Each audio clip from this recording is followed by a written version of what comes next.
Bandwidth. We can't get enough of it. And increasingly, we can't imagine a world without it. It's becoming a utility, like water or power. Our computers require it.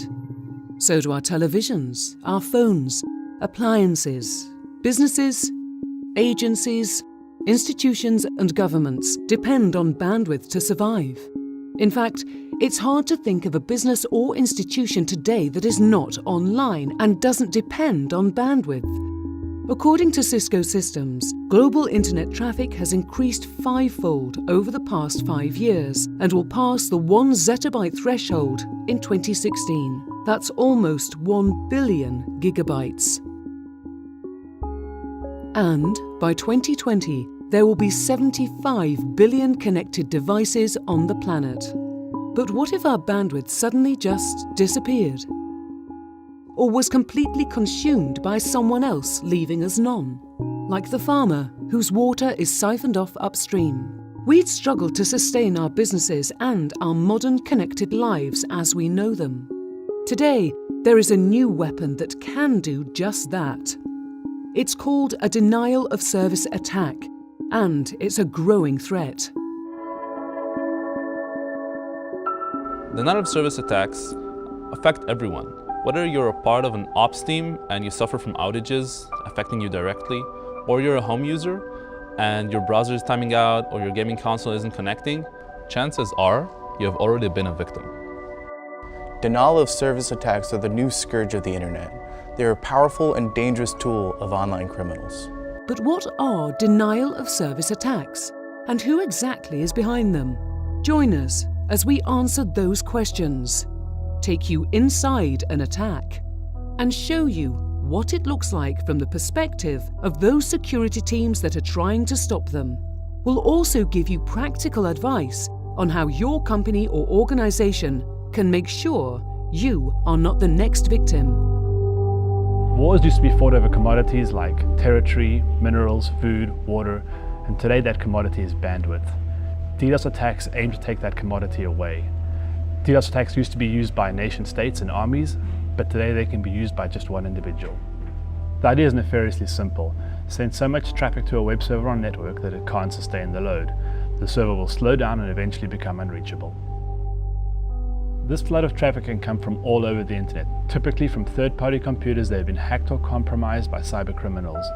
This is why it's called a distributed denial of service attack or DDoS attack. With so many connected computers around the world, criminals, activists and the disgruntled are literally using stolen bandwidth as a weapon against the sites they wish to take down. This is an unintended but perverse consequence of the connected world we live in today. But why? What are the motives of these cyber criminals? Typically, it's as simple as money. Criminals understand how important bandwidth is to business and how being knocked offline can result in lost sales, angry customers, and damaged brands. DDoS attacks are often used to extort ransom from organizations who simply cannot afford downtime. So hackers will often ask for small ransom amounts such that the company is likely to pay up, but then this forms a positive feedback loop, whereas the more you pay ransom, the more it emboldens the attacker, and oftentimes this ransom is paid in the form of Bitcoin so that the attackers are totally anonymous, and this encourages them to launch even bigger and stronger DDoS attacks, and it's a one-way downward spiral that the company ends up being the loser at. Often, a cyber criminal will execute bandwidth arbitrage, where they temporarily rent a network of compromised computers from another criminal. They then send threats to several businesses at once. This threat could go out to as many as 10 or 20 different companies at a time. Renting such a botnet may cost them as little as $500 a day. If one victim pays, then they break even. If more than one pay, the arbitrage turns positive and the extortionist makes several times their initial investment. In the online criminal ecosystem, first you have the hackers. These are folks who break into machines and compromise them. Then you have botnet herders, who will take these compromised machines, aggregate them into pools or botnets, and then make them available on the market. And then finally, you have the kit makers who allow you to control these compromised botnets using software that they've sold and allows you to do all kinds of nefarious activities with relative ease. Often the perpetrators of these DDoS attacks are not actually in it for the money. They do it to gain publicity. These so-called hacktivists attack websites to try to draw attention to a cause they're trying to promote, or portray an organization or a government entity in a negative way. On the morning of Christmas 2014, over 160 million gamers were unable to log in and play their brand new platforms that they just opened up. This was due to a massive, long-term DDoS attack that was impacting both Xbox and PlayStation. All types of organizations can fall victim to hacktivists such as Anonymous or Lizard Squad. From banks and hospitals to universities or entire governments, anyone with an online presence that offends one of these groups might find themselves on the receiving end of a DDoS attack. Well, when it comes to DDoS and hackers, we have white hat and we've got black hat. And it depends on which side of the fence they sit on, whether they're trying to be more of the protective white side or more of the malicious, destructive black side. On the white side DDoS, these are the people that are looking for those vulnerabilities in the routers and the websites, in the firewalls, and they're looking at ways of closing them.